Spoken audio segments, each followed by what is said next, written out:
गिबियावनो इंराजि गोदान बोसोरनि बयनिसिमबो हामलायनाय जासिहरग्रोनाय थाबाय।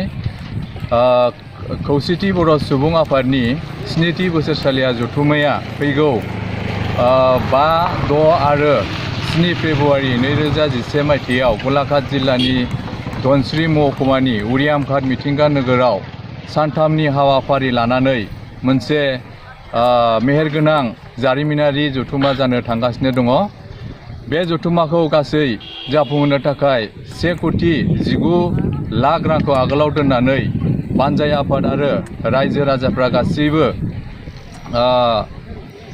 आगोलाव दोननानै गासिबो जथुम्माखौ जाफुंहोनायनि सार्थआव जाथि राव धोरोम बासियालासिनो जोबोरैनो मुखुबै नांगासिनो दङ।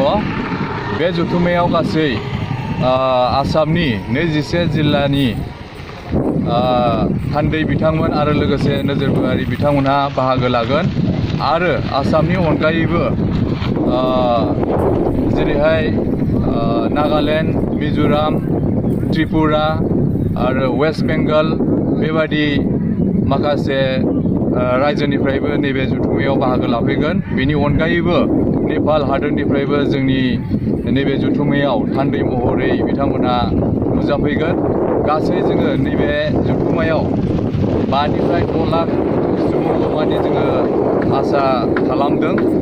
थ' गासैबो रायजो राजाफोरा बरायनानै लादों आरो गासैबो थान्दै बिथांमोनखौ बरायनो थाखाय ओनसोलनि गासैबो रायजो राजाफोरा थागथियारि जानानै दङ। थ' गासैबो रायजो राजाखौ नैबे जोंनि जथुम्माखौ लैहोर लैहोर फैनानै जाहाथे जाफुंहोफैयो बिनि थाखाय बानजाय आफाद जानानै गुरैयै खावलायहरनाय थाबाय। लोगोसे नैबे जोंनि जथुम्माखौ लानानै माखासे एक्जिबिसन आरो मार्केटनि राहा लानाय जादों। जाय बिथांमोना एबा गलादारा जोंनि नैबे मार्केटआव गला होनो सानदों एबा दखान होनो सानदों बिथांमोनहा जोङो स्क्रिनाव मबाइल नाम्बार एबा कन्टेक्ट नाम्बार होनाय जादों। बे कन्टेक्ट नाम्बाराव कन्टेक्ट खालामनानै जोंजों थोंजोङै कन्टेक्ट खालामनानै जोंनि नैबे एक्जिबिसनाव गला होफैनो हागोन।